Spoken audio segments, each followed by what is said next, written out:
Salam sejahtera dan terima kasih kerana sudi menonton video pembentangan ini.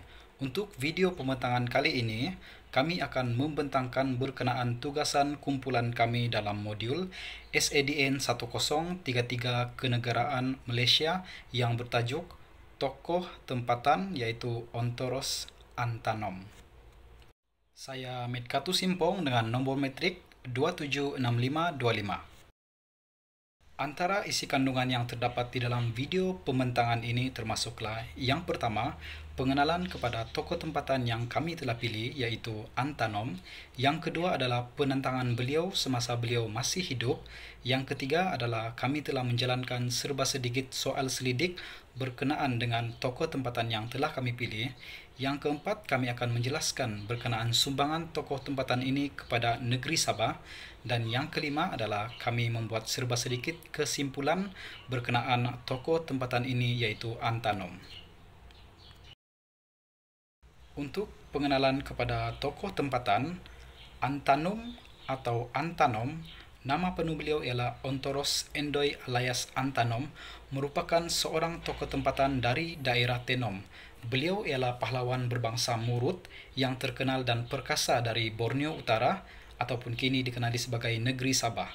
Menurut portal rasmi Facebook Island of Dayak pada tahun 2019, Antanom dilahirkan di Masin Punon, Sungai Salarom pada tahun 1885. Ontoros Antanom berketurunan Murut Tagol dan merupakan seorang pemuda yang hidup pada zaman persengketaan kaum.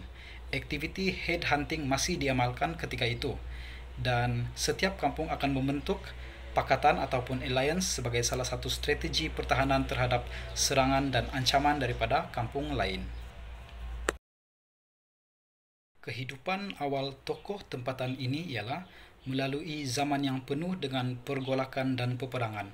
Antanom dibesarkan untuk menjadi seorang kalawon ataupun pahlawan dalam bahasa Melayu, dan untuk menjadi seorang kalawon, seseorang lelaki yang berketurunan Murut harus mempelajari pelbagai ilmu termasuklah ilmu mistik kaum Murut Tagol.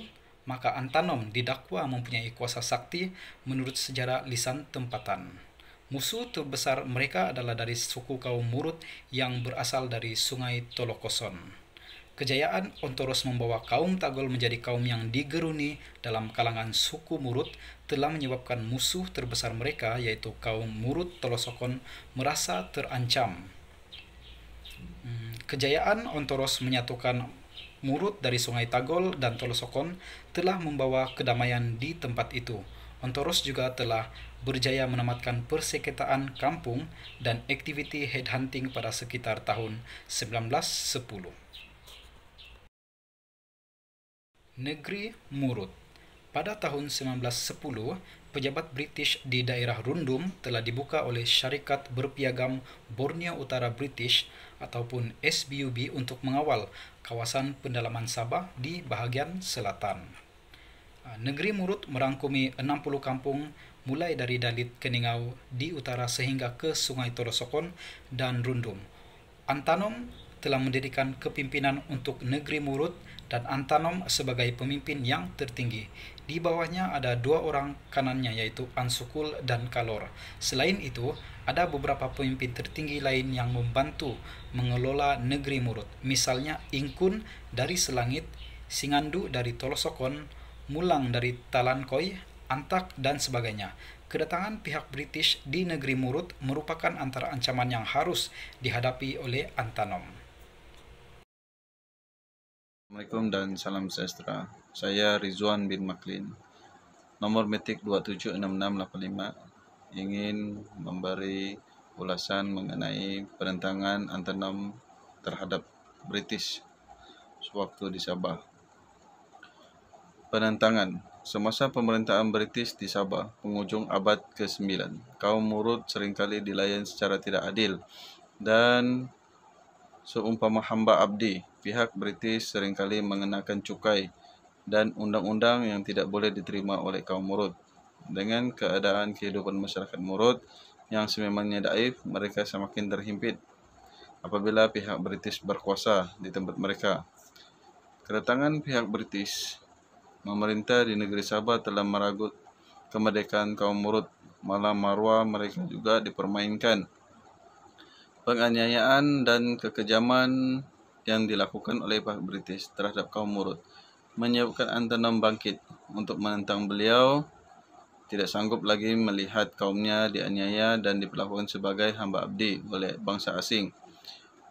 Antenum telah berjaya mengumpulkan kira-kira 900 pahlawan Murud dari beberapa kawasan bagi menggerakkan penentangan terhadap British.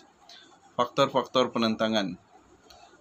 Antara faktor-faktor penentangan Antenum adalah disebabkan oleh tindakan pihak British yang melarang pembukaan tanah baru. Pihak British melarang mereka membuka tanah baru.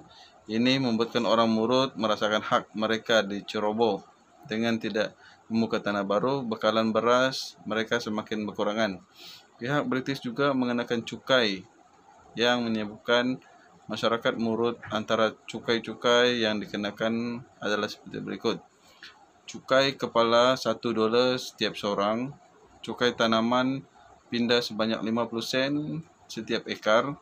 Cukai sebatang pokok kelapa untuk minuman tuak sebanyak 25 sen.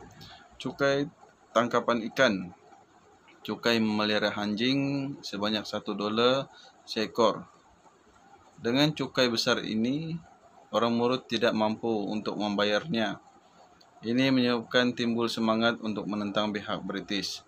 Selain itu, orang Murud juga dijadikan buruh paksa oleh pihak British.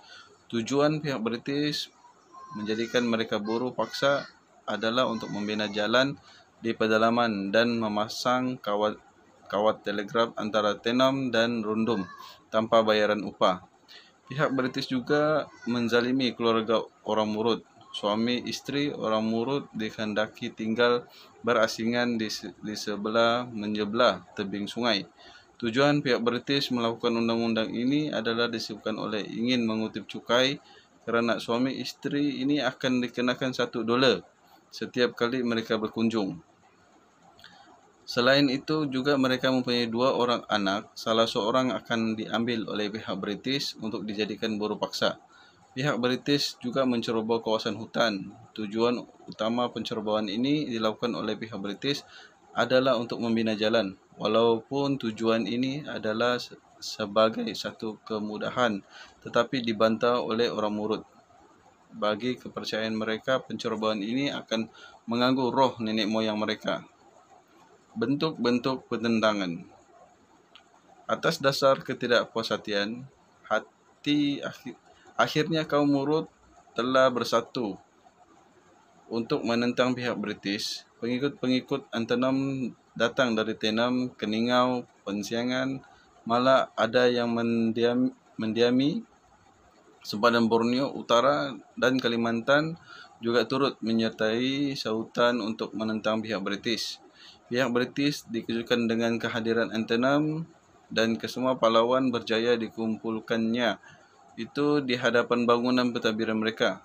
Antenum dan pengikutnya kemudian menyerang dan membakar bangunan kerajaan, dan kejayaan itu telah membakar semangat orang Murud yang lain.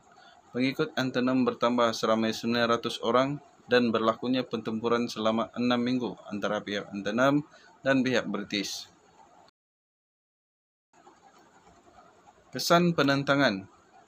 Antara kesan daripada kebangkitan Rundum, pihak British telah mengenakan tindakan tegas terhadap pengikut Antenum. 8 orang kanan Antenum telah dibuang di era ke Kudat. Selain itu, pengikut-pengikut Antenum yang lain telah dijadikan buruh paksa untuk memasang kawat telegraf dari Kimanis hingga ke Keningau tanpa bayar upah sepanjang hidup.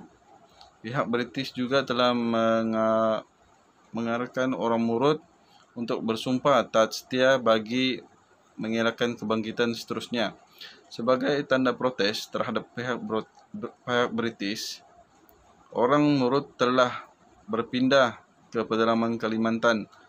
Walaupun Antenum tidak sehebat pahlawan-pahlawan yang lain, namun beliau antara pahlawan anak pribumi Sabah yang dianggap sebagai legend bagi kaum Murud kerana mampu menyatupadukan kaumnya untuk bangun menentang pihak British.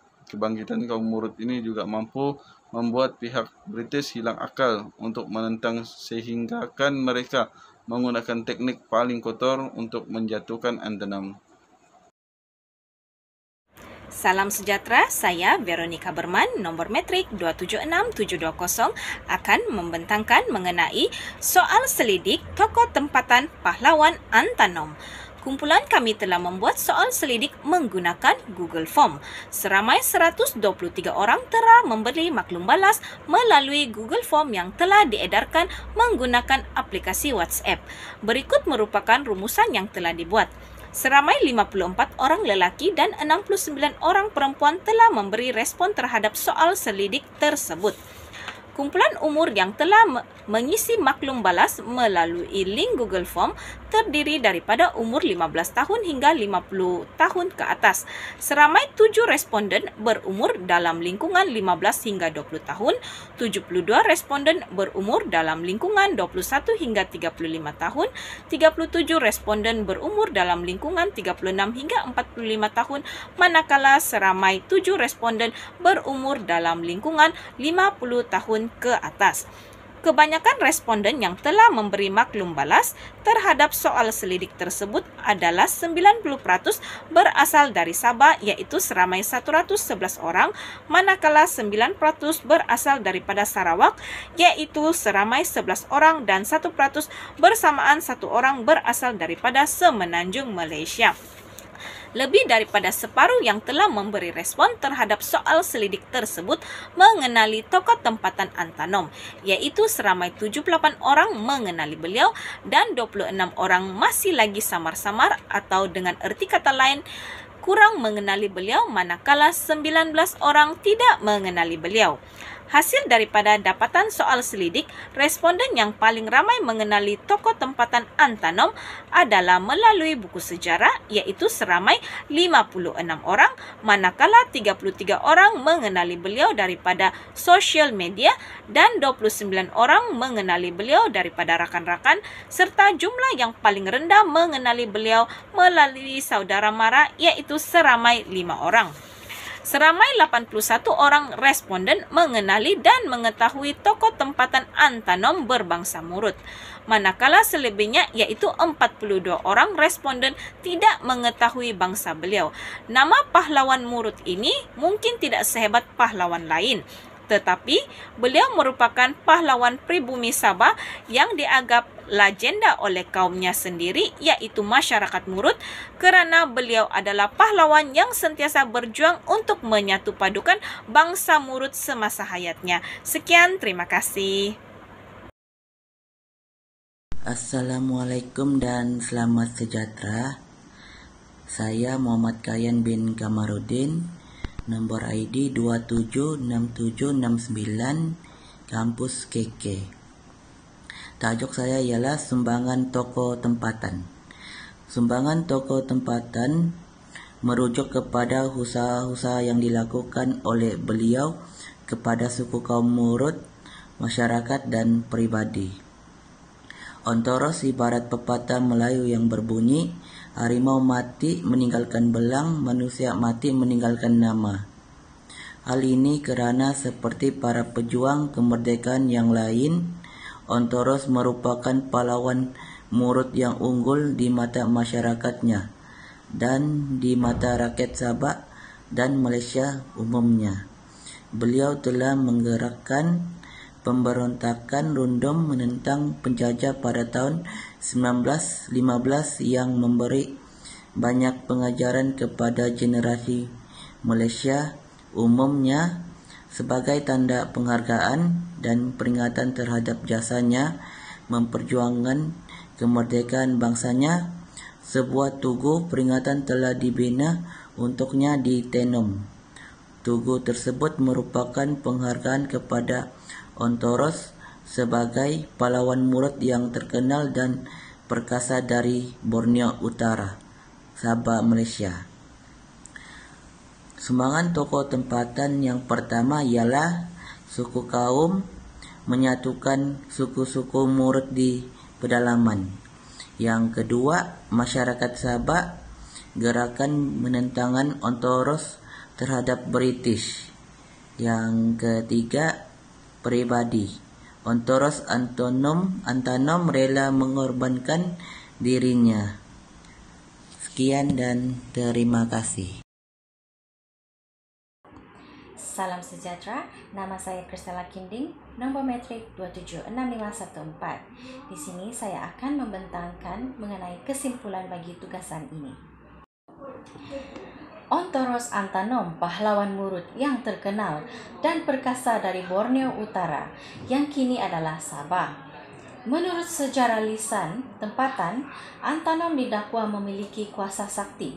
Oleh itu, beliau telah menerima sokongan daripada ketua dan penduduk dari kampung sekitar Keningau, Tenom, Pensiangan dan Rundung, lalu mendorong kepada kebangkitan Rundung menentang penjajah British. Ontoros Antanom berjuang terhadap tanah airnya dengan semangat jiwa yang kental sehingga sanggup berkorban untuk mempertahankan adat, bangsa dan kaum serta tanah airnya. Ontoros Antanom merupakan seorang pahlawan yang gagah berani dan bukannya pemberontak sebagaimana yang telah dilabelkan oleh pihak penjajah British kepadanya. Ontoros Antanom telah gugur di bumi kelahirannya di Rundung pada April 1915 di atas tipu muslihat British terhadap beliau. Kisah kepahlawanan Antanom menjadi kebanggaan masyarakat Murut hingga hari ini dan ramai percaya ia ada kaitan dengan keberanian lelaki Murut ketika zaman pemburu kepala yang tidak gentar melawan musuh. Nama pahlawan itu bukan saja dikenali di Tenom dan disebut dalam sejarah penentangan rakyat tempatan terhadap penjajah British. Malah Antanom dikatakan disebut dalam sejarah masyarakat Murut di Melinau, Kalimantan Timur, Indonesia, berhampiran sempadan Pensiangan, Kalimantan. Jasa Antanom turut mendapat pengiktirafan Kerajaan Sabah apabila pahlawan itu diberi pingat kebesaran tertinggi negeri Seri Panglima Darjah Kinabalu yang membawa gelaran Datuk Seri Panglima. Sekian daripada kumpulan kami. Terima kasih kerana sudi menonton video pembentangan daripada kumpulan kami.